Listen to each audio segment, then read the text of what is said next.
अस्सलाम वालेकुम।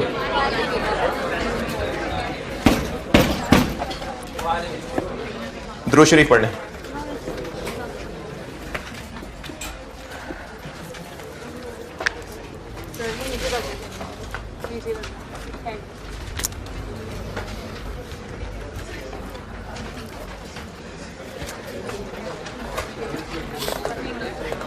एक सवाल कहा था करने को, ऑटम 17 क्वेश्चन 1 नहीं हुआ, 0 बिल्कुल नहीं हुआ।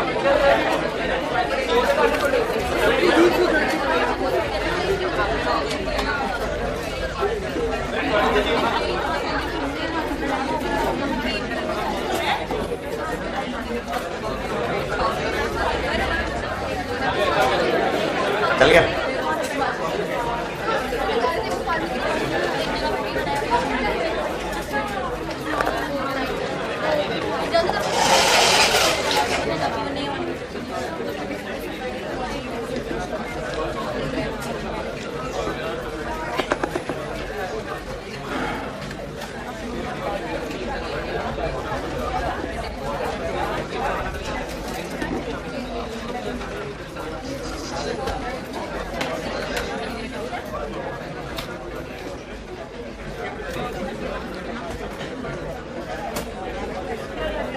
ऑटम 17 क्वेश्चन 1 कर रहा हूं डिस्कस।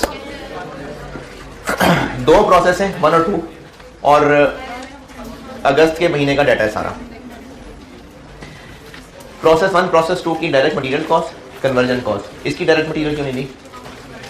क्योंकि प्रोसेस 1 का ट्रांसफर आउट वहां ट्रांसफर इन होना है। कन्वर्जन कॉस्ट बता दी। ये हो गए कॉस्ट फॉर द पीरियड, और बस यही है क्योंकि ओपनिंग वर्किंग प्रोसेस नहीं है तो करंट पीरियड कॉस्ट ही है।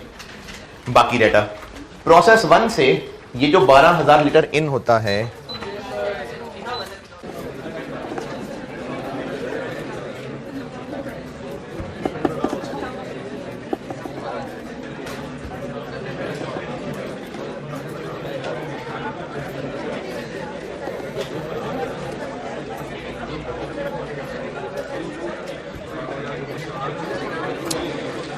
प्रोसेस 1 का output joint product 1, joint product 2 और बाय प्रोडक्ट। प्रोसेस 1 के ये आउटपुट है, ये जॉइंट प्रोडक्ट है, ये बाय प्रोडक्ट है।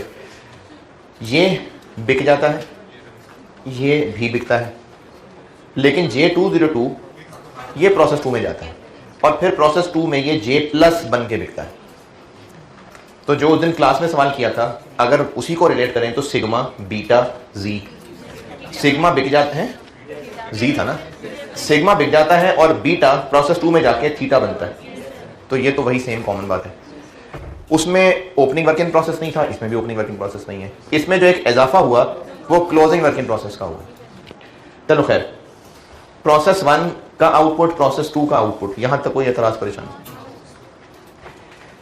जो ऑटम 15 वाला सवाल था उसकी रिक्वायरमेंट क्या थी? सिग्मा और थीटा की कॉस्ट पर यूनिट। जितने यूनिट्स उनके बने अगर वो सब बिक जाते तो वो कॉस्ट ऑफ सेल नहीं बन जाती। Compute cost of sales. देखें, जो प्रोडक्ट हम बेच रहे हैं, कॉस्ट ऑफ सेल क्या होती है? कल भी बताइए ये बात कि जो हम बेच रहे हैं वो हमें खुद कितना कॉस्ट किया है। अगर खरीदते हैं तो कितना खरीदना कॉस्ट किया है, बनाते हैं तो कितना प्रोड्यूस करना कॉस्ट किया है। तो हम J+ बेचते हैं और J101 बेचते हैं। इन दोनों की अगर रिक्वायरमेंट सिर्फ इतनी पूछी होती कि इनकी कॉस्ट बता दें बस, बल्कि चलो कॉस्ट पर यूनिट बता दें, तो वही बीटा सिग्मा वाला सवाल, बीटा सिग्मा, वही बीटा थीटा वाला सवाल होता। लेकिन अब उन्होंने कॉस्ट पर यूनिट नहीं पूछी, पूछा है कि इनकी कॉस्ट ऑफ सेल बताएं। ये 5,000 और ये 3,400 बेच दिए सारे या नहीं बेचे? इस पूरे सवाल के अंदर ये जितने यूनिट्स बने ये बेच दिए या नहीं बेचे? तो इनको बनाने की जो कॉस्ट पड़ी सब बिक गए, तो वही कॉस्ट ऑफ सेल बन गई। तो कॉस्ट ऑफ सेल पूछी है सवाल में। अगर ये सिग्मा बीटा वाली टर्म यूज कर लूं, ये सिग्मा है, उस सवाल में इसकी पूछी हुई थी कॉस्ट पर यूनिट, अब पर यूनिट नहीं पूछा, टोटल कॉस्ट पूछी है। मल्टीप्लाई क्या, डिवाइड ही नहीं करने की जरूरत। देखिए हमने जब सिग्मा की कॉस्ट पर यूनिट निकाली थी तो कैसे निकाली थी, प्रोसेस 1 की कॉस्ट ऑफ कंप्लीटेड यूनिट्स निकाली, उसको सिग्मा बीटा में बांटा और सिग्मा के हिस्से में जो कॉस्ट आई उसको 34,800 से डिवाइड कर दिया। अब आपसे वो टोटल पूछ रहे हैं तो 34,800 से डिवाइड करने की जरूरत नहीं है, जो सिग्मा का हिस्सा निकला वही इसका आंसर हो गया। कॉस्ट ऑफ सेल क्यों कह रहे हैं इसको, क्योंकि ये सारे बने और सारे बिक गए, तो जितनी उनको बनाने की कॉस्ट आई वही कॉस्ट ऑफ सेल बन गई ना। अगर ये बात ऐसे समझ नहीं आ रही तो कल हमने कॉस्ट ऑफ सेल लिखी थी, opening finish goods plus cost of goods manufactured minus closing finish good. तो जब इसका ना कोई ओपनिंग फिनिश गुड है ना कोई क्लोजिंग फिनिश गुड है तो कॉस्ट ऑफ गुड्स मैन्युफैक्चर्ड ही कॉस्ट ऑफ सेल। जिनको लग रहा है ओपनिंग नहीं क्लोजिंग तो है, वो वर्क इन प्रोसेस का क्लोजिंग है, फिनिश गुड्स का तो कोई ओपनिंग क्लोजिंग नहीं है, फिनिश गुड्स का नहीं है ओपनिंग क्लोजिंग। तो J101 जब बन गया आउटपुट तो ये फिनिश गुड है, इसका कोई ओपनिंग क्लोजिंग फिनिश गुड्स नहीं है, सारी बेच दी। तो जो इनको बनाने पे खर्चा हुआ वही कॉस्ट ऑफ सेल्स होगी। खैर खैर इधर मेरी बात ज्यादा चीज को रहने दें। जो इन गुड्स को बनाने पे खर्चा हुआ, सारी चीजें बिक गई, तो वही कॉस्ट ऑफ गुड्स मैन्युफैक्चर्ड क्या है, कॉस्ट ऑफ सेल्स। तो सवाल की रिक्वायरमेंट बेशक कॉस्ट ऑफ सेल्स है, लेकिन आंसर की मेहनत वही है।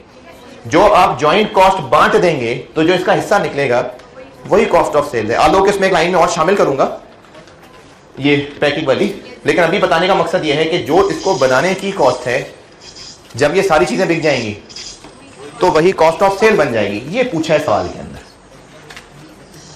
ठीक है। अभी मैं इस पे करता हूं बात 120 पे, क्योंकि इसका और इसका कोई ओपनिंग फिनिश गुड्स का स्टॉक नहीं है, क्लोजिंग फिनिश गुड्स का स्टॉक। ये मैं बात इसलिए बार बार बोल रहा हूं क्योंकि आज वाले होमवर्क के अंदर ओपनिंग क्लोजिंग फिनिश गुड्स आ जाने लगी। इसका और एडवांस है वो, बल्कि वो काफी एडवांस है।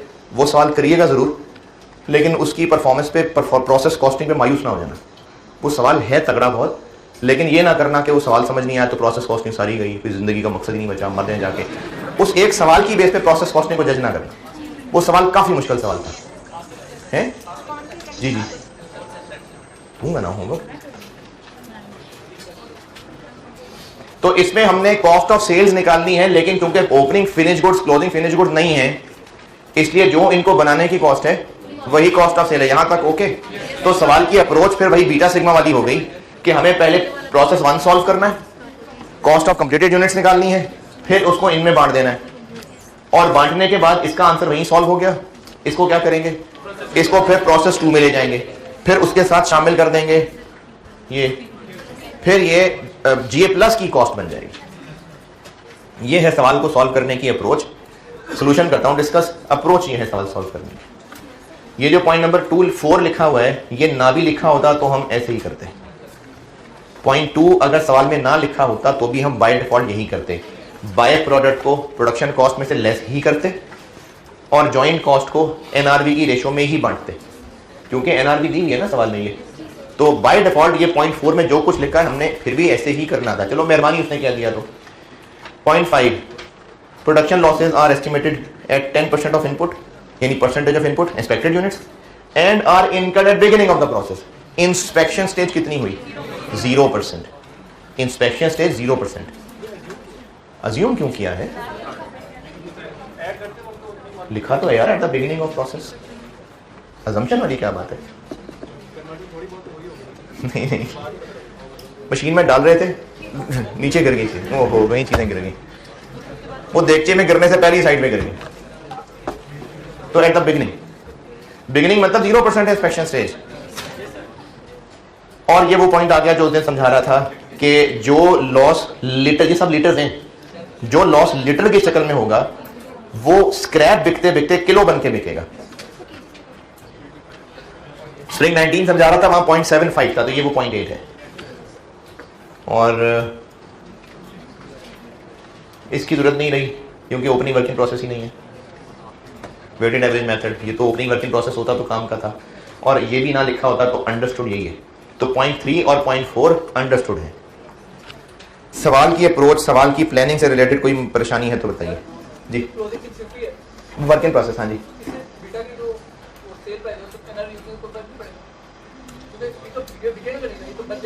कभी तो बिकेंगी ना। क्लोजिंग वर्क इन प्रोसेस 10 दिन बाद तो बिक ही जाएंगे। जी जी, अभी नहीं बिके, बिक जाएंगे। मसला क्लोजिंग वर्क इन प्रोसेस के नहीं है। क्या पता जो बन गए वो सारी ना बिके होते तो फिर उनकी एनआरवी ना लेते। एनआरवी सिर्फ उनकी लेनी है जो वाकई बिके, नहीं जितने बने उनकी एनआरवी लेनी है। तो अगर वो अगले प्रोसेस में भी नहीं भी मुकम्मल हो सका तो मुकम्मल होकर बिक ही जाएगा। इस सवाल की अप्रोच से रिलेटेड कोई सवाल है तो बताएं, फिर मैं सोल्यूशन पे जा रहा हूँ। ठीक है, कोई मसला नहीं। सॉल्व करने का तरीका आपको कहा था प्रोसेस 1 पहले पूरा सॉल्व कर लें। ये मैंने प्रोसेस 1 की हेडिंग देखे, क्वांटिटी स्केड्यूल 12,000 इनपुट है, ये 12,000 इनपुट आ गया। ओपनिंग क्लोजिंग वर्किंग प्रोसेस कोई नहीं है। नॉर्मल लॉस जब ओपनिंग क्लोजिंग की कोई नहीं है तो यही एक्सपेक्टेड यूनिट्स है, और नॉर्मल लॉस 10% है तो इसका 10% नॉर्मल लॉस आ गया। बाय प्रोडक्ट दिया हुआ है सवाल में, और आउटपुट भी इन दोनों को ऐड कर दें तो दिया हुआ है। तो ये 9500, ये 1000 बैलेंस करेंगे तो एबनॉर्मल लॉस बन जाएगा। फिर ईपी बनाएंगे तो ईपी में आउटपुट आ जाएगा ये, और एबनॉर्मल लॉस आएगा क्योंकि क्लोजिंग वर्किंग प्रोसेस नहीं है। अच्छा, एबनॉर्मल लॉस इसमें तो पूरा है, इसमें 0 है। क्यों 0 है? क्योंकि इंस्पेक्शन स्टेज ही 0% थी, इसलिए यहां 0 है। ये ईपी हो गया। और पर यूनिट कॉस्ट कितनी गई? ये करंट पीरियड कॉस्ट सवाल में दी हुई है, ये और बाय प्रोडक्ट भी माइनस कर दिया, और नॉर्मल लॉस की रिकवरी भी माइनस कर दी। देखें 1200 लीटर है, लेकिन ये ₹100 पर केजी है, तो इनटू 0.8 करेंगे तो ये अमाउंट रुपीज में आएगी। दिस डिवाइडेड बाय दिस और दिस डिवाइडेड बाय दिस। क्या केजी में होगा? ये रुपए हैं। ये 1200 इंटू 0.8 करने से केजी बन गए, और अब 100 पर केजी से मल्टीप्लाई किया तो 100 रुपीज आ गए। प्रोसेस 1 की पर यूनिट कॉस्ट, और फिर इसी को यूज करके कॉस्ट ऑफ कंप्लीटेड यूनिट्स निकल आई। इस कॉस्ट ऑफ कंप्लीटेड यूनिट्स को अब बांटना है एनआरवी की रेशो में।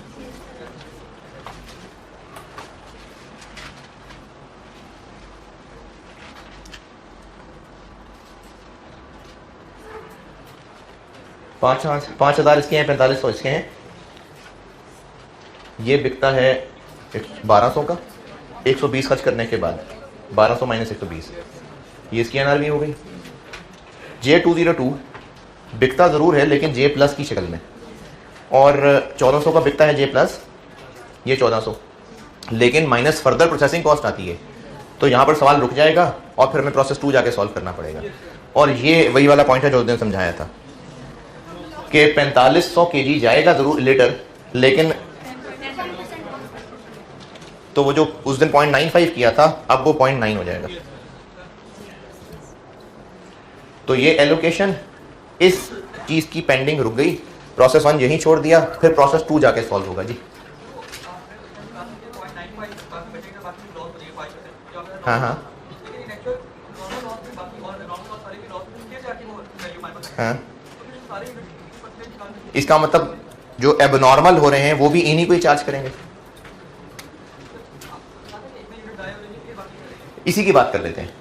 इतने में से 10% ज़ाया होते ही होते हैं, बाकी फिर J प्लस बन जाते हैं, बिक जाते हैं। इस बुनियाद पे हमने इसकी एनआरवी निकाल ली, लेकिन असल में 10% की बजाय और ज़्यादा ज़ाया हो गए, तो उन और ज़्यादा का ज़ाया होना वो भी इन्हीं को ही चार्ज करें। यानी एबनॉर्मल लॉस बाकियों को ही ख़राब करता है।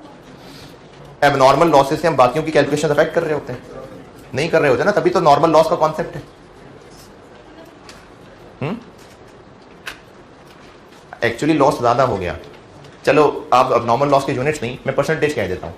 10% नॉर्मल लॉस होता है, जबकि एक्चुअली 15% हो गया, तो वो जो 6% ज़्यादा हो गया, 9% ज़्यादा, 5% ज़्यादा हो गया, उनकी ज़्यादा होने की खराबी भी इन्हीं को इफेक्ट करेगी।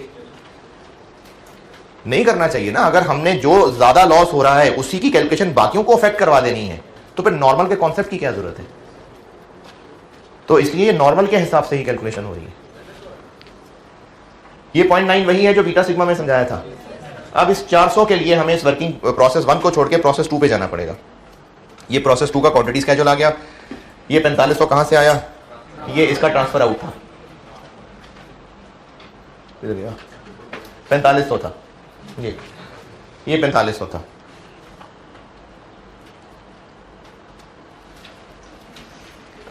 ये वाला 4500, ये उधर ट्रांसफर इन बन गया। ओपनिंग क्लोजिंग वर्किंग प्रोसेस, नहीं ओपनिंग नहीं है, क्लोजिंग है, ये क्लोजिंग है। क्लोजिंग लिखा, normal loss, normal loss both 10%। अभी 10% किस पे लगेगा? क्यों? क्योंकि इंस्पेक्शन स्टेज 0%, इंस्पेक्शन स्टेज 0% है।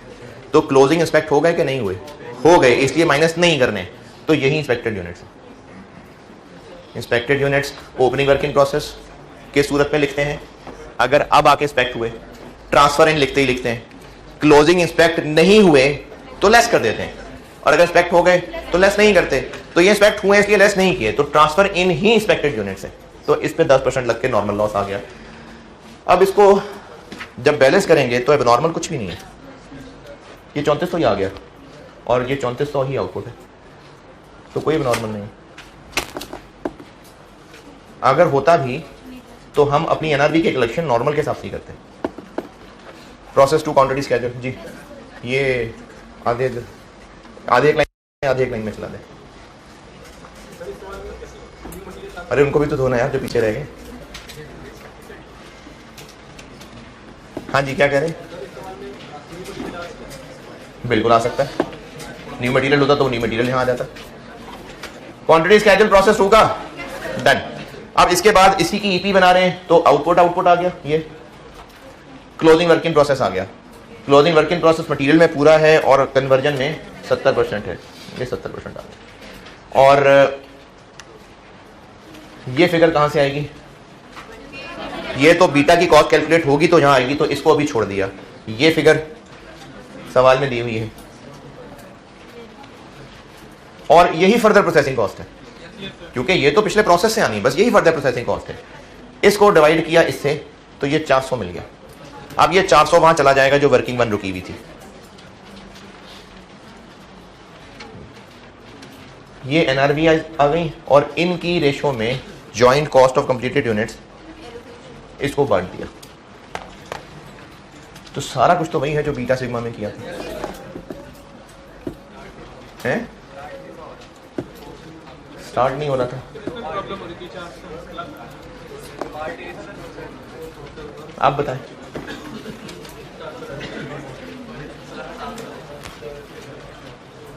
अच्छा, अब जॉइंट कॉस्ट बंट गई, ये बीटा की कॉस्ट आ गई।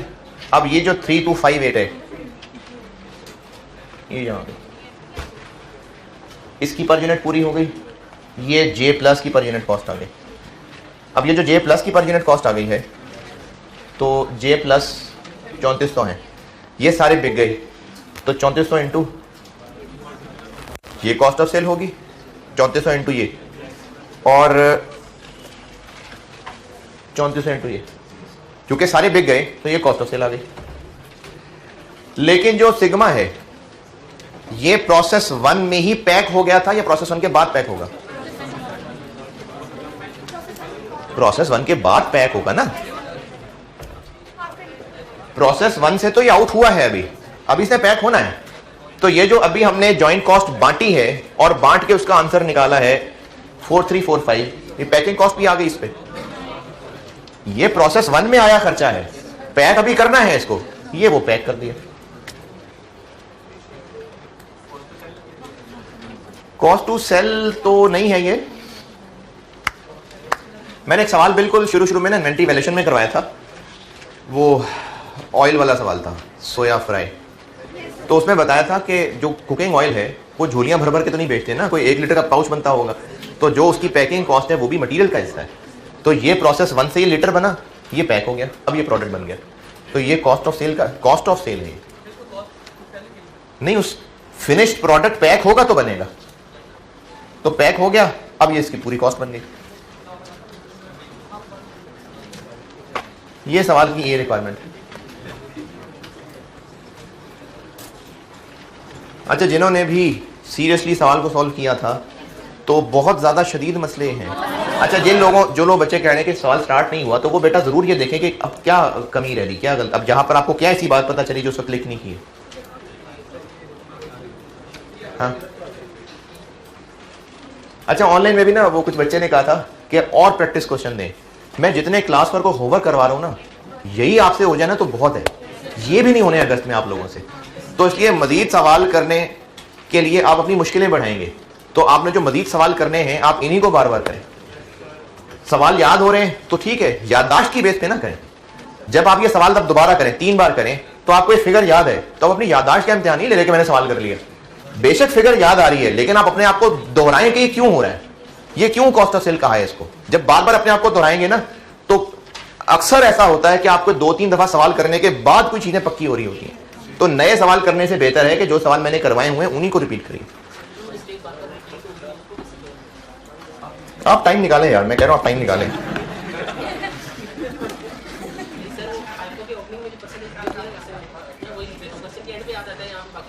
अच्छा, आप लोगों को जो अपनी प्रैक्टिस में जो बोंगियां नजर आ रही हैं, वो बोंगियां आप नोट करें और फिर आइंदा उनको इंप्रूव करने की कोशिश करें। आप उन बोंगियों को ऑब्जर्व नहीं कर रहे ना कि क्या बोंगियां लग रही हैं, इसलिए वही बोंगियां रिपीट होती जा रही हैं। तो अपनी बोंगियों को नोट डाउन करें और उनके ऊपर काम करें कि ये नहीं करना ये काम। और उसका होगा ये कि आपको और बोंगी लग जाएगी, लेकिन टोटल करते करते वो बोंगियां रिड्यूस हो जाएंगी। ये पार्ट ए है, और पार्ट बी में मांगी हुई है एंट्रीज। अब एंट्रीज की प्रैक्टिस सर ने बोर्ड पे नहीं कराई, चले मैं एंट्रीज आपको ना यहां दिखाने की बजाय बोर्ड पे हाथ से लिख देता हूं। लिख दो, हाथ से लिख दो। एंट्रीज मांगी हैं बस गेन लॉस की, और किस प्रोसेस की? प्रोसेस 1 में ही है, क्योंकि प्रोसेस 2 में एक तो एबनॉर्मल लॉस नहीं है, और जो नॉर्मल लॉस है भी उसकी कोई स्क्रैप वैल्यू नहीं है। अगर उसकी स्क्रैप वैल्यू होती तो प्रोसेस 2 वाली एंट्रीज भी आ जाती। तो प्रोसेस 1 की एंट्रीज हैं, और प्रोसेस 1 की एंट्रीज में एक एंट्री होती है नॉर्मल लॉस को रिकॉर्ड करना। तो प्रोसेस 1 का ये है normal loss. Scrap inventory debit, work in process credit.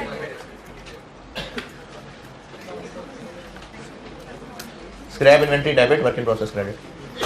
फिर एंट्री होती है लॉसेस की। क्या? अच्छा, बल्कि हाँ, ग्रुप में किसी बच्चे ने कहा था कि ये याद कैसे रहेगा कि कौन कौन सी एंट्रीज करनी है। तो आप एंट्रीज याद करें, उन एंट्रीज में लॉसेस की वही 2-3 एंट्रीज हैं। तो अगर लॉसेस की एंट्रीज कह रहे हैं तो वही 2 एंट्रीज करनी है।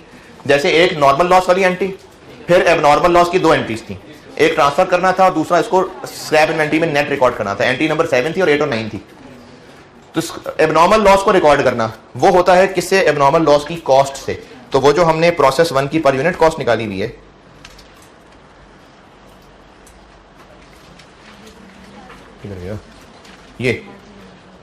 ये चूंकि एबनॉर्मल लॉस पे है ही सिर्फ मटेरियल ना, ये तो है ही नहीं, एबनॉर्मल लॉस पे कन्वर्जन नहीं है। तो एबनॉर्मल लॉस है ही सिर्फ मटेरियल। 300 × 525 इस अमाउंट से हो जाएगी abnormal loss debit, work in process credit. और फिर ये अमाउंट क्रेडिट, स्क्रैप कितने से डेबिट?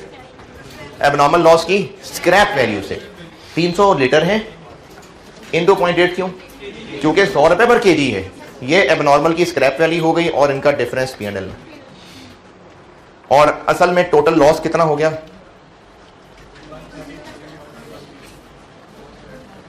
301, 1201। असल में कितना नुकसान हुआ है? 1500 लीटर।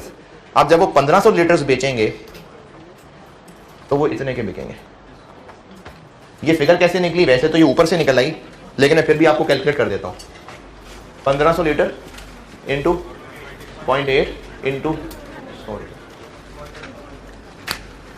कितना? 120। ये 120 वैसे ऊपर से निकल आई है। ये स्क्रैप इन्वेंट्री, ये स्क्रैप इन्वेंट्री, ये दोनों मिला के बेचनी। ये ऑटम 17 है, ऑटम 17 डन। अच्छा, जो लोग तो कर ही नहीं रहे ना, उनके लिए तो चलें दुआ मग़फ़िरत है ही, लेकिन जो एफर्ट कर रहे हैं, जिन्होंने वाकई एफर्ट की है, तो आप ही से पूछूंगा, आपकी मर्जी है, जिन्होंने एफर्ट की उन्हीं की बात कर रहा हूं।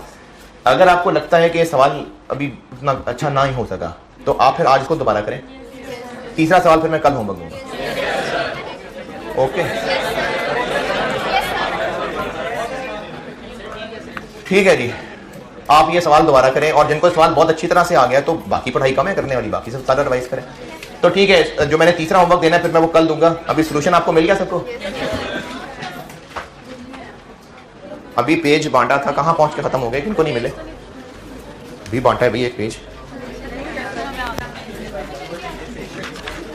स्प्रिंग 20 क्वेश्चन 5 बांटा है।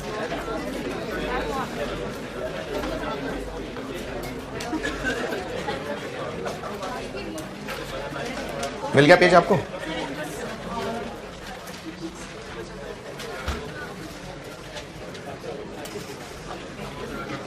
ये फिर कल दूंगा होमवर्क, यानी परसों करूंगा डिस्कस। सॉल्यूशन रख लें बहरहाल, तो आप लोग आज ये दोबारा कर लें और कल फिर दूसरा होमवर्क दूंगा। कल सवाल कर रहे थे और इनकम स्टेटमेंट मैंने एब्जॉर्प्शन मार्जिनल दोनों की बना दी हुई थी। जो नोट लिखवाया था वो रिपीट कर रहा हूं, किसी का अगर रह गया हो तो। एक नोट ये बताया था कि जो प्रोडक्ट की कॉस्ट निकाली हुई है पर यूनिट, उसमें जो फिक्स्ड एफओएच वाली लाइन है वो फिक्स्ड ओएआर पर यूनिट है। एक बात ये लिखवाई थी, और दूसरा नोट ये लिखवाया था कि मार्जिनल एब्जॉर्प्शन कॉस्टिंग अगर फॉलो होती हो तो fixed OAR, applied fixed overheads और under over applied fixed overhead, इन तीनों का वजूद नहीं है मार्जिनल कॉस्टिंग में। मार्जिनल कॉस्टिंग की इनकम स्टेटमेंट और एब्जॉर्प्शन की इनकम स्टेटमेंट पूरी बन गई थी। किसी फिगर पे कोई एतराज है तो पूछ लीजिए, फिर मैं रिकंसिलिएशन बताता हूं। मार्जिनल एब्जॉर्प्शन की इनकम स्टेटमेंट डन। चलें रिकंसिलिएशन बताता हूं। कॉन्सेप्ट बता रहा हूं पहले, कॉन्सेप्ट समझ आ जाएगा तो भी, और नहीं भी समझ आए तो भी रिकंसिलिएशन का एक फॉर्मेट बता दूंगा, करना तो ऐसे ही, लेकिन पहले समझा देता हूं। मार्जिनल और एब्जॉर्प्शन के प्रॉफिट्स में फर्क क्यों आ रहा है?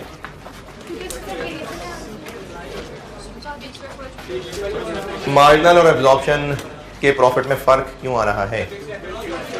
फिक्स्ड एफओएच की वजह से। अच्छा, इसमें एक रीजन ये लगती है, किसी को हो सकता है लग रही हो, कि अंडर ओवर अप्लाइड की वजह से। नहीं, किसी को नहीं लग रही, किसी को नहीं लग रही बात है? थोड़े से under over applied fixed overheads की वजह से फर्क ये हो सकता है, किसी को लग रहा हो, ठीक है ना बताएं, हो सकता है लग रहा हो किसी को, ऑनलाइन वालों में से लग रहा होगा। तो under over applied fixed FOH reason नहीं है।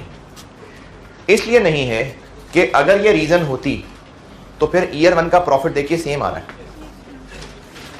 ईयर 1 में मार्जिनल का प्रॉफिट और एब्जॉर्प्शन का प्रॉफिट सेम आ रहा है, जबकि ईयर 1 में अंडर अप्लाइड है, अंडर या ओवर पता नहीं, ओवर था, ओवर।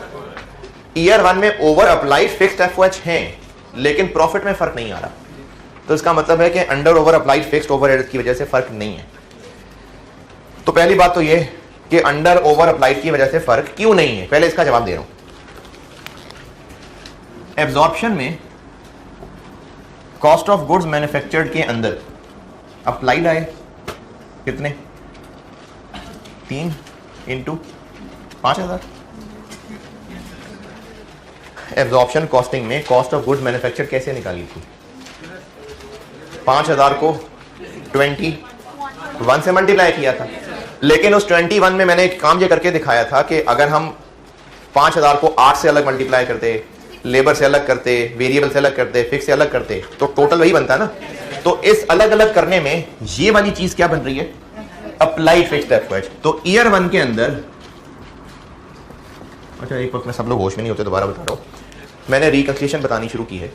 रिकंसिलिएशन का एक फॉर्मेट बना दूंगा, सवाल तो वैसे ही करना है, लेकिन मैं फिर भी एक वजह समझा रहा हूं, समझ आ जाए तो भी, ना समझ आए तो भी, सवाल तो वैसे ही करना है जो फॉर्मेट बताऊंगा।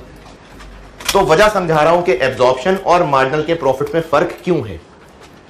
एक रीजन ये लग सकती है किसी को कि फर्क शायद under over applied fixed FOH की वजह से है, तो मैंने कहा ऐसा नहीं है। क्यों नहीं है उसकी रीजन बता रहा हूं। ईयर 1 में एब्जॉर्प्शन कॉस्टिंग की कॉस्ट ऑफ गुड्स मैन्युफैक्चर्ड के अंदर फिक्स्ड ओवरहेड्स का इतना पोर्शन शामिल हुआ है। पोर्शन शामिल हुआ से मुराद ये है कि इंटू 8, 5000 इंटू 6, 5000 इंटू 4, 5000 इंटू 3, 90, 105। ये एब्जॉर्प्शन की कॉस्ट ऑफ गुड्स मैन्युफैक्चर्ड थी। इसमें ये 4 टुकड़े शामिल हैं। ये वाला टुकड़ा क्या बन रहा है? Applied fixed overhead. तो एब्जॉर्प्शन के ईयर 1 के कॉस्ट ऑफ गुड्स मैन्युफैक्चर्ड में फिक्स्ड एफओएच के नाम पे कितना इंक्लूडेड है? 15000। फिर इसी के 2-3 लाइनें नीचे छोड़ के हमने क्या किया? ओवर अप्लाइड एडजस्ट कर दिया।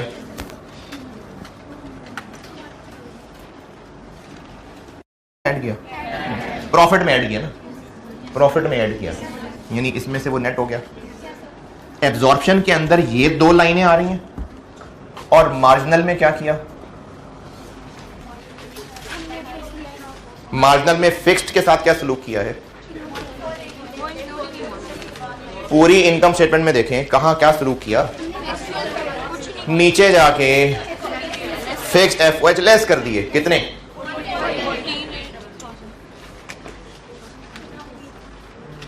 तो बात दोनों में बराबर बन गई। एब्जॉर्प्शन में फिक्स्ड ओवरहेड पहले अप्लाइड के तौर पे आए और अंडर ओवर अप्लाइड एडजस्ट करने से नेट रिजल्ट क्या बना? एक्चुअल बन गए। मार्जिनल में हमने लिखे ही एक्चुअल, तो इसलिए अल्टीमेटली नेट प्रॉफिट एब्जॉर्प्शन और मार्जिनल का अंडर ओवर अप्लाइड से फर्क नहीं पड़ रहा होगा। ठीक है। अब मसला के फर्क किस वजह से पड़ रहा है? फर्क पड़ रहा है कि क्लोजिंग स्टॉक एब्जॉर्प्शन वालों के मुताबिक और रेट का है और मार्जिनल के मुताबिक और रेट का है। जब क्लोजिंग इन्वेंट्री की फिगर बदलेगी तो प्रॉफिट बदलेगा, जब ओपनिंग इन्वेंट्री की फिगर बदलेगी तो प्रॉफिट बदलेगा। ईयर 1 में क्यों फर्क नहीं आया? क्योंकि कोई ओपनिंग क्लोजिंग स्टॉक नहीं है। तो मार्जिनल और एब्जॉर्प्शन के अंदर फर्क होता ही सिर्फ इन्वेंट्री वैल्यूएशन की वजह से, और उसमें भी सिर्फ किसकी वजह से? फिक्स्ड एलिमेंट की वजह से। मार्जिनल के मुताबिक कॉस्ट ईयर 1 की 18 है, एब्जॉर्प्शन के मुताबिक 21 है। तो मार्जिनल और एब्जॉर्प्शन कॉस्टिंग मेथड में प्रोडक्ट की पर यूनिट कॉस्ट का फर्क है, यानी इन्वेंट्री की वैल्यू का फर्क है। तो दोनों के प्रॉफिट में फर्क बस इन्वेंट्री की वैल्यू की वजह से साबित कर लेते हैं। एब्जॉर्प्शन का ईयर 2 का, ईयर 2 कह रहा हूं, प्रॉफिट कितना है? ईयर 2 का एब्जॉर्प्शन का प्रॉफिट 11750। एब्जॉर्प्शन का स्टॉक रुपी वैल्यू की बात कर रहा हूं, मार्जिनल से महंगा होता है। एब्जॉर्प्शन के मुताबिक स्टॉक मार्जिनल के स्टॉक से महंगा होता है। क्यों? क्योंकि उसमें फिक्स शामिल है। ईयर 2 में क्लोजिंग स्टॉक था कितनी units? Closing stock 700 units. Absorption का प्रॉफिट मार्जिनल से ज्यादा आ रहा होगा। इन्वेंट्री वैल्यूएशन में ना आपको एक रिलेशन लिखवाया था कि जो FIFO मेथड और वेटेड एवरेज मेथड के FIFO का क्लोजिंग स्टॉक वेटेड एवरेज से ज़्यादा होता है, इसलिए FIFO की क्लोजिंग स्टॉक वेटेड एवरेज से कम होती है। ये मैंने शुरू में लिखवाया था एक रिलेशन। तो अगर क्लोजिंग स्टॉक हायर है ना दूसरे मेथड से कंपेयर करके, तो प्रॉफिट ही हायर है। दोबारा, क्लोजिंग स्टॉक का प्रॉफिट से डायरेक्ट रिलेशन होता है। क्लोजिंग स्टॉक की वैल्यू का प्रॉफिट से डायरेक्ट रिलेशन होता है। अगर किसी मेथड से क्लोजिंग स्टॉक की वैल्यू ज्यादा कैलकुलेट हो रही है तो प्रॉफिट भी ज्यादा ही आ रहा होगा। नहीं, क्यों? क्योंकि जब क्लोजिंग स्टॉक की वैल्यू ज्यादा कैलकुलेट होगी तो कॉस्ट ऑफ सेल्स कम बन जाएंगी, प्रॉफिट बढ़ जाएगा। तो क्लोजिंग स्टॉक का प्रॉफिट से डायरेक्ट रिलेशन होता है और ओपनिंग स्टॉक का प्रॉफिट से इनवर्स रिलेशन होता है। लिखने काम की बात है। क्या हो गया? थोड़ी आसान क्या बताऊं? किस बात की थोड़ी आसान एग्जांपल? मैंने जो बात की है, मैंने तो एग्जांपल नहीं, मैंने तो सीधी बात ही की है। मैंने एक बात की है बस आपको तो मैंने कहा नहीं था ऑनलाइन में शिफ्ट करो।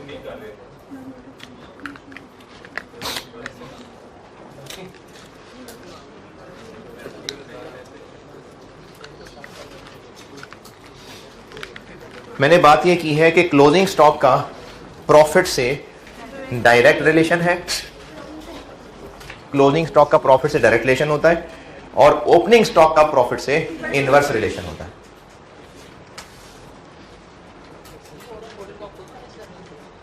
मैं खुद मैनेज कर रहा हूं। नहीं, फाइलें तो मैंने ही उसके ऊपर अपलोड करनी है ना।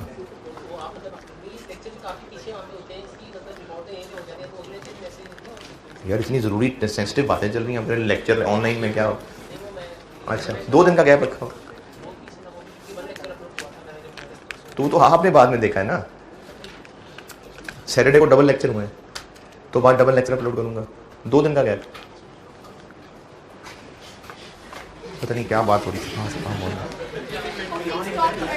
मैं ये बात बता रहा था कि अगर इन्वेंट्री की, क्लोजिंग इन्वेंट्री की वैल्यू एक मेथड से ज्यादा है, दूसरे मेथड से कम है, अगर FIFO मेथड में क्लोजिंग स्टॉक 5,000 रुपए है, यहां पर 4,200 रुपए है, तो FIFO का प्रॉफिट इसके प्रॉफिट से ज्यादा होगा। ये बात है कि क्लोजिंग स्टॉक का प्रॉफिट से डायरेक्ट रिलेशन है, और ओपनिंग में बात उलट जाएगी। ये कही है बात मैंने। एब्जॉर्प्शन का स्टॉक की वैल्यू मार्जिनल से ज्यादा होती है। क्यों? क्योंकि मार्जिनल वाले कह रहे हैं 18 रुपए का, ये कह रहे हैं 21 रुपए का है। किस चीज का फर्क है? फिक्स्ड OAR का, फिक्स्ड OAR का। ईयर टू में क्लोजिंग स्टॉक कितना है? 700 यूनिट्स। तो एब्जॉर्प्शन का प्रॉफिट मार्जिनल से ज्यादा आ रहा होगा। कितना ज्यादा? 3 रुपए ज्यादा।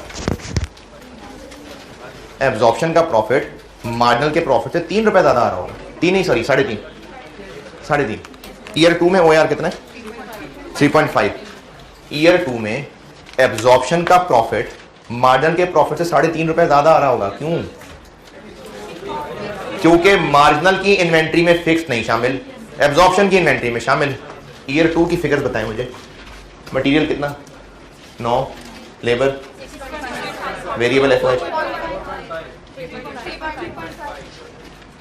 एब्जॉर्प्शन मार्जिनल के मुताबिक 1 यूनिट 20 का है, जबकि एब्जॉर्प्शन के मुताबिक, तो ईयर 2 में एब्जॉर्प्शन वालों के मुताबिक 1 यूनिट इतने रुपए का है, मार्जिनल के मुताबिक इतने रुपए का है। एब्जॉर्प्शन की इन्वेंट्री है 700 यूनिट्स, लेकिन मार्जिनल की इन्वेंट्री से कितनी महंगी है? 3.5 रुपए। तो फिर प्रॉफिट भी तो उतना ही ज्यादा होगा ना।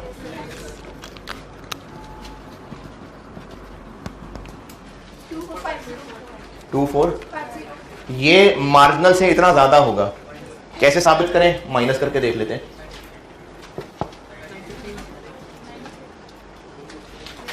मार्जिनल के मुताबिक ईयर 2 का प्रॉफिट कितना आ रहा है? इसको रिकंसिलिएशन कहते हैं कि एक के प्रॉफिट से शुरू करें, दोनों के प्रॉफिट्स में जो फर्क का रीजन है वो रीजन लिखें, प्लस माइनस करके आंसर अगर दूसरे के बराबर आ गया तो बस रिकंसाइल हो गया। ये रिकंसिलिएशन जी, फॉर्मेट लिख देता हूं रिकंसिलिएशन का। ईयर 3 पे आ जाते हैं।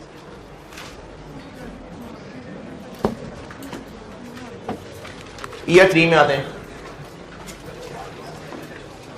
ईयर 3 में एब्जॉर्प्शन का प्रॉफिट कितना है?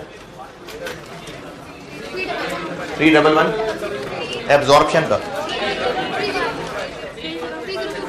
250। ईयर 3 में क्लोजिंग स्टॉक कितना है?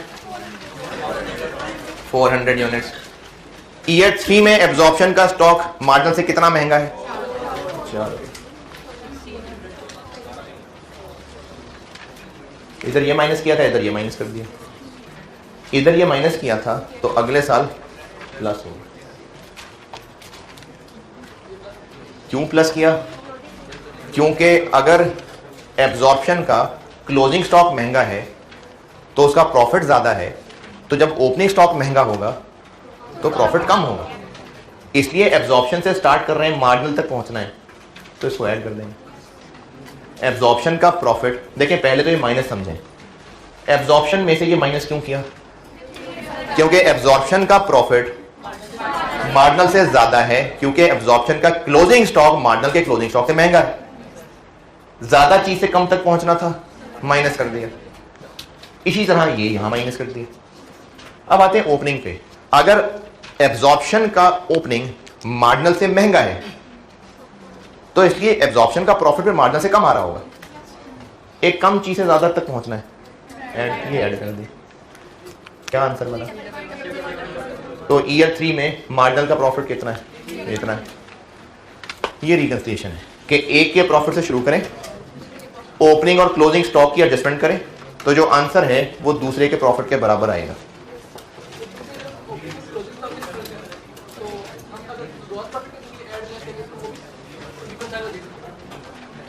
ग्रॉस प्रॉफिट के अंदर? हाँ नहीं, ग्रॉस प्रॉफिट से नहीं होगा, क्योंकि ग्रॉस प्रॉफिट की हद तक तो एफओएच फिक्स का भी फर्क है फॉर द ईयर का, वो तो नीचे जाके माइनस हो रहे हैं, इसलिए नेट प्रॉफिट में ही करना है। ये रिकंसिलिएशन का कॉन्सेप्ट है। समझ आ गया तो भी, नहीं समझ आया तो भी, फॉर्मेट बना के दे रहा हूं।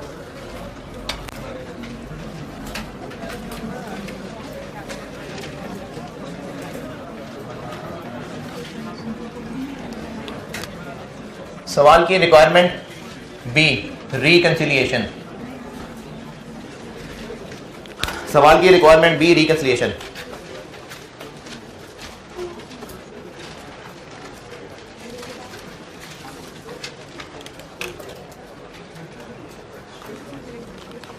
आप एब्जॉर्प्शन के प्रॉफिट से शुरू करेंगे, करने को मार्जिनल से भी शुरू कर सकते हैं, लेकिन प्लस माइनस बदल जाएंगे फिर।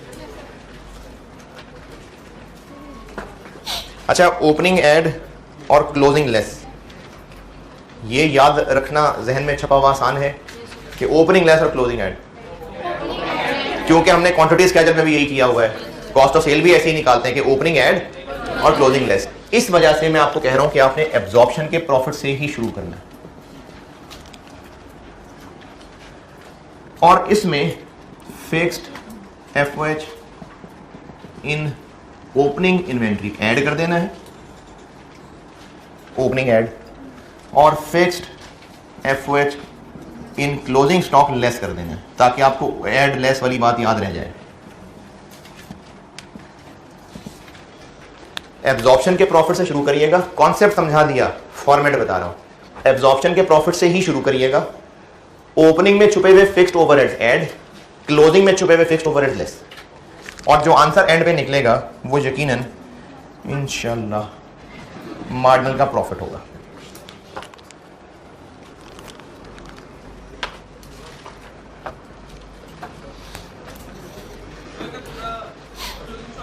अच्छा, वैसे अभी मेरे तो चलो स्टाइल डिफरेंट था, आपको हंसी भी आ गई, लेकिन वैसे आपको एक बात बताऊं, ये जो इंशाल्लाह है ना, ये हमारे ईमान का हिस्सा है, और इंशाल्लाह की इतनी ज़्यादा इंपॉर्टेंस है कि सूरह कहफ का नज़ूल 10-15 दिन लेट हो गया था। इंशाल्लाह इतना इंपॉर्टेंट वर्ड है, जो ईमान रखते हैं, नहीं रखते तो फिर तो बात ही खत्म हो गई। इंशाल्लाह का वर्ड इतना इंपॉर्टेंट है कि इंशाल्लाह ना कहने की वजह से सूरह कहफ का नज़ूल लेट हो गया था, क्योंकि कुछ एक वफ्द आया था आपसे, उन्होंने 3 सवाल पूछने थे, तो आप सल्लल्लाहु अलैहि वसल्लम ने फरमाया मैं कल बताऊंगा। अब वो जो कल बताऊंगा था, अच्छा वो हमें सिखाने के लिए पैगाम है। अब उनको तो ये उम्मीद थी कि अल्लाह वही नाजिल कर देंगे, वही नाजिल नहीं हुई, वो लोग फिर आ गए कि मैं कल बताऊंगा।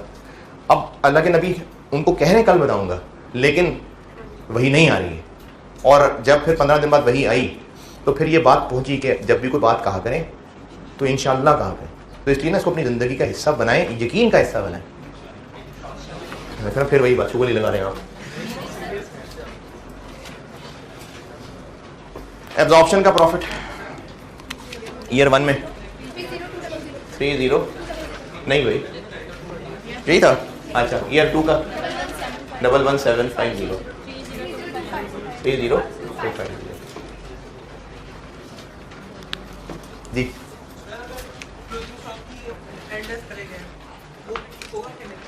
क्लोजिंग स्टॉक को एडलेस करेंगे क्या?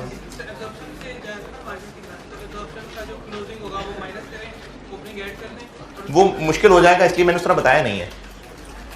ये जो फिगर मैं कैलकुलेट कर रहा हूँ, ये वाली, ये आपको 2 तरीकों से बता रहा हूँ, और उसमें से जो मैं ज़्यादा as a student safe feel करूँगा वो भी बता देता हूँ। ये फिगर ईयर 2 में, ये क्लोजिंग की फिगर कैसे निकाली मैंने यहाँ समझाने के लिए। क्लोजिंग के यूनिट्स इनटू फिक्स्ड OAR, ये भी एक तरीका है कि आप यूनिट्स को से मल्टीप्लाई कर लें, लेकिन मैं इसको पर्सनली रिकमेंड नहीं करूंगा। पता हो आपको क्लोजिंग स्टॉक को OAR से मल्टीप्लाई कर लें तो ये आंसर आ जाएगा, लेकिन पर्सनली मैं रिकमेंड नहीं कर रहा। आप करेंगे कि ओपनिंग स्टॉक और क्लोजिंग स्टॉक मार्जिनल एब्जॉर्प्शन वाले में डिफरेंस ले लें, मार्जिनल और एब्जॉर्प्शन के स्टॉक्स का डिफरेंस ले लें। ईयर 1 में मार्जिनल का और एब्जॉर्प्शन के ओपनिंग क्लोजिंग कितने हैं, तो उनमें डिफरेंस भी कुछ नहीं है। ईयर 2 में ओपनिंग स्टॉक कितने हैं, नहीं। क्लोजिंग कितना है, इनकम स्टेटमेंट बना चुके हैं हम, नहीं इनकम स्टेटमेंट बना चुके हैं, तो एब्जॉर्प्शन और मार्जिनल इनके स्टॉक की फिगर्स का डिफरेंस ले लें। हाँ जी 2450, ये वो 2450 कहां से आया, इनकम स्टेटमेंट बना चुके हैं, इनकम स्टेटमेंट बनाई है, उसमें ईयर 2 में मार्जिनल में जो क्लोजिंग इन्वेंट्री की फिगर लिखी है कॉस्ट ऑफ सेल में लिखी नजर आएगी, कितनी है 14,000। एब्जॉर्प्शन में कितनी लिखी हुई है 16,450 कॉस्ट ऑफ सेल में, कितना डिफरेंस है। यानी आप यूनिट्स इनटू फिक्स्ड OAR की बजाय दोनों की इन्वेंट्रीज का डिफरेंस ले लें, वो ज्यादा सेफ तरीका है। ईयर 3 में, चलो ये तो यहां ऐड कर ही दूंगा, लेकिन जो मैं बात बता रहा हूं ईयर 3 में एब्जॉर्प्शन का ओपनिंग और मार्जिनल का ओपनिंग, इनका डिफरेंस ले लें 2450। ईयर 3 में एब्जॉर्प्शन का क्लोजिंग और मार्जिनल का क्लोजिंग, इनका डिफरेंस ले लें। मुझे भी आपकी शक्लों में डिफरेंस नजर आ रहा है, नहीं समझ आ रही है बात। जो इनकम स्टेटमेंट में फिगर्स हम लिख चुके हैं, बस उनमें डिफरेंस कह रहा हूं लेने का। कितना, अच्छा अब यहां पर एक सवाल ये हो सकता है कि सर डिफरेंस तो लेना है, लेकिन किसको किसमें से माइनस करना है। जिसको जिसमें से मर्जी माइनस करें, जो डिफरेंस है ये पॉजिटिव लिखना है, ये नेगेटिव, वो ऐड हो लेस। एब्जॉर्प्शन ज्यादा ही होगा मार्जिनल से, एब्जॉर्प्शन मार्जिनल से ज्यादा ही होगा, तो जो दोनों का डिफरेंस है ओपनिंग वाला डिफरेंस या ऐड, क्लोजिंग वाला डिफरेंस लेस। कॉन्सेप्ट ये है, समझाया है मैंने, लेकिन फॉलो फॉर्मेट किया करें। इन फिगर्स की कोई मसला नहीं है वैसे अगर आप शो ना करें, लेकिन अगर करना ही है तो ये बल्कि ये इधर 16,450 माइनस ऐसे कर लें,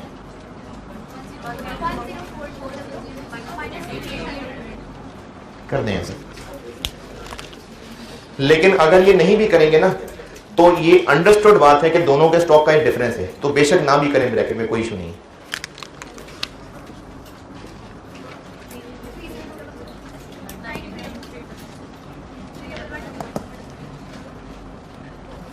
ये मार्जिनल का प्रॉफिट है, ये रिकंसिलिएशन। एब्जॉर्प्शन के प्रॉफिट से स्टार्ट करें, दोनों के ओपनिंग स्टॉक का डिफरेंस ऐड कर दें, दोनों के क्लोजिंग स्टॉक का डिफरेंस लेस कर दें, और फिर जो आंसर आएगा वो मार्जिनल के प्रॉफिट के बराबर ही आएगा।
जल्दी नोट करें भी, मैंने और बातें बतानी है।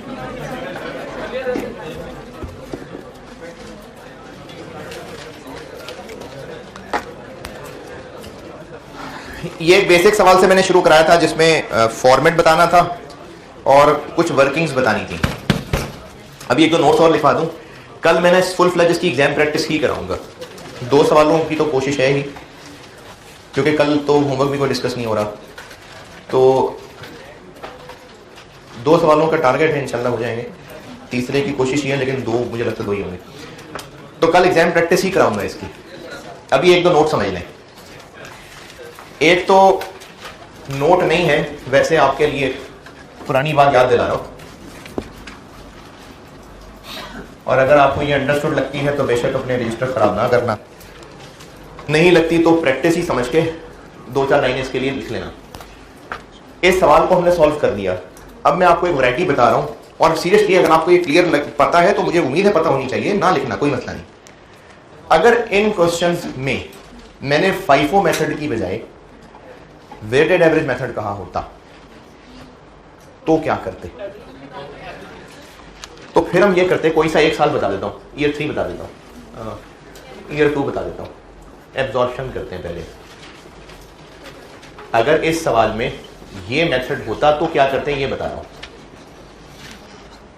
कॉस्ट ऑफ सेल में ओपनिंग कैसे लिखते हैं? 0 है। कॉस्ट ऑफ, बल्कि नहीं, ईयर 3 ओपनिंग कितना लिखा हुआ है एब्जॉर्प्शन में? 16। कॉस्ट ऑफ गुड्स मैन्युफैक्चर्ड क्या लिखी थी? 143,000। अगर सवाल में वेटेड एवरेज मेथड होता तो फिर ये क्लोजिंग की फिगर कैसे लिखते? ये कैसे बना था? 16,450, 700 थे शायद। ये कैसे बना था? 5500 इंटू 20। ये हमने कल बनाया था 400 इंटू 26, क्योंकि FIFO था ना, तो ये इन्हीं में से थे। मैं कह रहा हूं अगर F को होता तो क्या करते?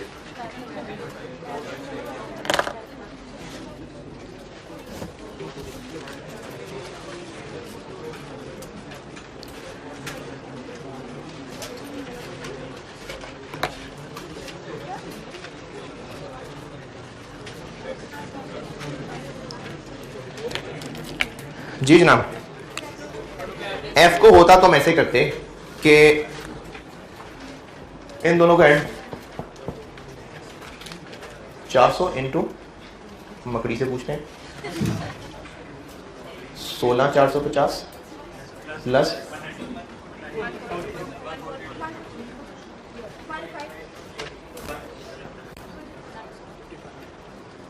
ऐसे करते हैं। ओपनिंग की amount, cost of goods manufactured, opening के यूनिट्स मैन्युफैक्चर्ड। ये इन्वेंटरी वैल्यूएशन में सिखाया हुआ है। 7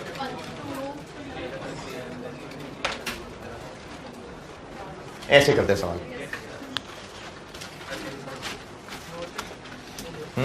मर्जी आपकी। अगर मतलब ये चीज हमने इन्वेंटरी वैल्यूएशन में पढ़ी नहीं है, मर्जी है नोट करना है तो।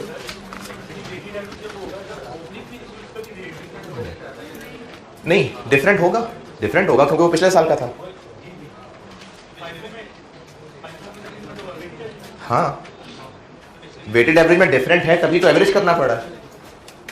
अगर ये भी 26 होता तो एवरेज किस बात का करते? ओपनिंग का रेट तो डिफरेंट ही होगा, मसला है क्लोजिंग का क्या करना है। ओपनिंग तो इससे यकीनन डिफरेंट होगा, तभी तो FIFO वेटेड एवरेज है। अगर FIFO होगा तो ये इनमें से होंगे, वेटेड एवरेज होगा तो एवरेज में से होंगे, यानी मसला क्लोजिंग का है। ये बात इन्वेंटरी वैल्यूएशन में पढ़ी हुई है, यहां पर इसलिए बता दी क्योंकि इसके सवालों में इसकी प्रैक्टिस ना होना तो बच्चों को लगता है कि शायद ये कोई नई चीज है वेटेड एवरेज। मैंने इसकी यहां बता दिया, लिखना है तो लिख लें, बेशक जरूर लिख लें। ऐसे ही मॉडल में भी होगा। हाँ, नहीं ना, ईयर 2 में ओपनिंग नहीं था ना, ईयर 2 में ओपनिंग नहीं था। ये लो ईयर 2 में कॉस्ट ऑफ गुड मैन्युफैक्चर्ड लिखी हुई थी। ये फिगर मुझे लग रहा है कि 5500 ही थी। प्रोडक्शन ईयर 2 में क्या थी?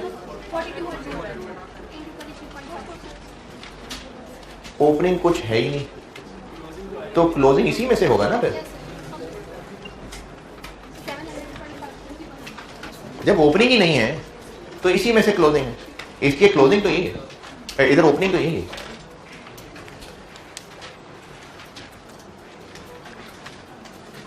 ये वेटेड एवरेज वाली बात लिखनी है, जिन्होंने लिख लें, लिख ली है तो एक दो नोट और लिखें, फिर बस खत्म करता हूँ। कल मैं इंशाल्लाह इसके सवाल कराऊंगा।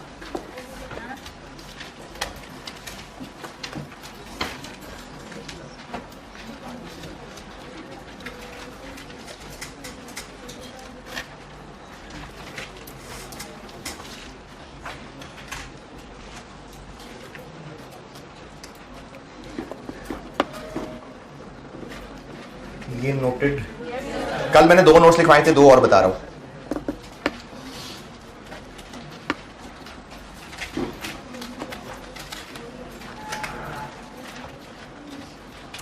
एक ये कि अगर सवाल में हमें एक्चुअल फिक्स्ड ओवरहेड्स और बजटेड फिक्स्ड ओवरहेड्स दोनों की जरूरत है, जैसे एक्चुअल फिक्स्ड ओवरहेड्स की जरूरत क्यों पड़ेगी? अगर मार्जिनल का सवाल है तो उसमें लिखने के लिए, एब्जॉर्प्शन का सवाल है तो अंडर ओवर अप्लाइड निकालने के लिए। बजटेड की जरूरत क्यों पड़ सकती है? हो सकता है ओएआर ना दिया होता, सवाल में हो सकता है ओएआर ना दिया हो, तो हमें फिर वो ओएआर निकालना पड़ता। कल एग्जाम क्वेश्चन कराऊंगा, उसमें निकालना पड़ेगा फिक्स्ड ओएआर। तो अगर फिक्स्ड ओएआर निकालना पड़ता तो वो कैसे निकलता? बजटेड फिक्स्ड ओवरहेड्स चाहिए होते हैं ना। तो अगर हमें सवाल में बजटेड फिक्स्ड ओवरहेड्स की भी जरूरत है, एक्चुअल फिक्स्ड ओवरहेड्स की भी जरूरत है, और दोनों में से बस एक ही अवेलेबल है, तो दूसरे को भी उतना ही अज्यूम कर लेंगे। अगर हमें क्वेश्चन में बजटेड फिक्स्ड ओवरहेड और एक्चुअल फिक्स्ड ओवरहेड दोनों की जरूरत है सवाल सॉल्व करने के लिए, लेकिन पूरी कोशिश के बावजूद बस एक ही अवेलेबल है, वरना हो सकता है मिसिंग फिगर निकल सकती है। अगर हमें बजटेड फिक्स्ड ओवरहेड और एक्चुअल फिक्स्ड ओवरहेड दोनों की जरूरत है सवाल में, लेकिन बस एक ही हो सकता है अवेलेबल, तो दूसरे को उसके बराबर अज्यूम कर लेंगे, नोट दे देंगे। है जी, समझ नहीं आई बात? नहीं, मैंने कहा है, मैं रिपीट कर रहा हूं, अंडर ओवर का जो फर्क है ना, वो एक्चुअल और अप्लाइड का फर्क होता है, एक्चुअल और बजटेड का नहीं होता है। मैंने ये कहा है कि अगर क्वेश्चन में कल पड़ जाएगी जरूरत, कल आप देखेंगे पड़ जाएगी जरूरत, उसी के लिए नोट लिखवा रहा हूं। अगर हमें क्वेश्चन में बजटेड फिक्स्ड ओवरहेड्स और एक्चुअल फिक्स्ड ओवरहेड्स इन दोनों की जरूरत हो, लेकिन बस एक ही है अवेलेबल, तो दूसरे को हम बराबर ही अज्यूम कर लेंगे। ये कल सवाल में पड़ेगी जरूरत।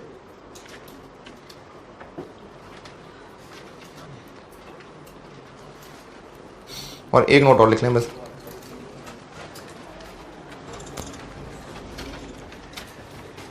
जब ओएआर का चैप्टर पढ़ रहे थे तो फार्मूला क्या था ओएआर का? अगर सिर्फ ओएआर पर यूनिट की बात करूं तो बजटेड ओवरहेड्स डिवाइडेड बाय, अगर देखें ओएआर के 6 फार्मूले थे, अगर ओएआर पर यूनिट की बात कर रहा हूं तो divided by units actually produced, OAR निकालना है। Budgeted overheads divided by budgeted production, budgeted, ये उस चैप्टर में बजटेड किया था। एक कॉन्सेप्ट होता है नॉर्मल प्रोडक्शन का, बजटेड प्रोडक्शन होती है जो इस साल की बजट है, नॉर्मल प्रोडक्शन होती है जैसे अगर इस कॉलेज की एक डिस्कशन हो रही है कि ये नॉर्मली 100 स्टूडेंट्स का एडमिशन होता है, नॉर्मली, ये है नॉर्मल चीज।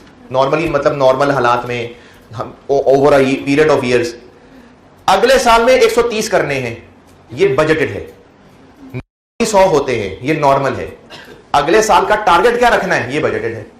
तो बिजनेसेस ओएआर निकालने के लिए बजटेड प्रोडक्शन भी यूज कर लेते हैं, नॉर्मल भी यूज कर लेते हैं। आपको अगर क्वेश्चन में दोनों दिए हुए हैं और नहीं बताया कि ओएआर किसकी बेस पे निकालना है, तो बाय डिफॉल्ट नॉर्मल की बेस पे निकालना है। दोबारा इस चैप्टर के नोट्स दिखा रहा हूं ना, ये इस चैप्टर के नोट्स हैं। अगर क्वेश्चन में हमें फिक्स्ड ओएआर निकालना पड़े, तो वो बेस्ड ऑन बजटेड प्रोडक्शन भी निकल जाता है और बेस्ड ऑन नॉर्मल प्रोडक्शन भी निकलता होता है। चलिए पहले इतनी बात रिपीट कर रहा हूं। अगर क्वेश्चन में फिक्स्ड ओएआर पर यूनिट निकालना पड़े तो कंपनी की मर्जी है, वो बेस्ड ऑन बजटेड प्रोडक्शन भी निकाल लेते होते हैं और बेस्ड ऑन नॉर्मल प्रोडक्शन भी निकाल लेते होते हैं।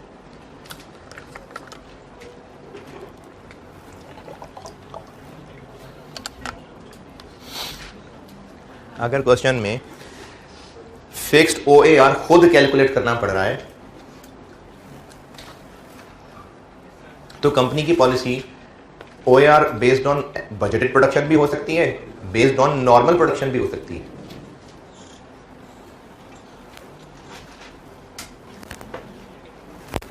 अगर सवाल में कोई एक है तो वही यूज करेंगे और दोनों हैं तो by default normal production use करना।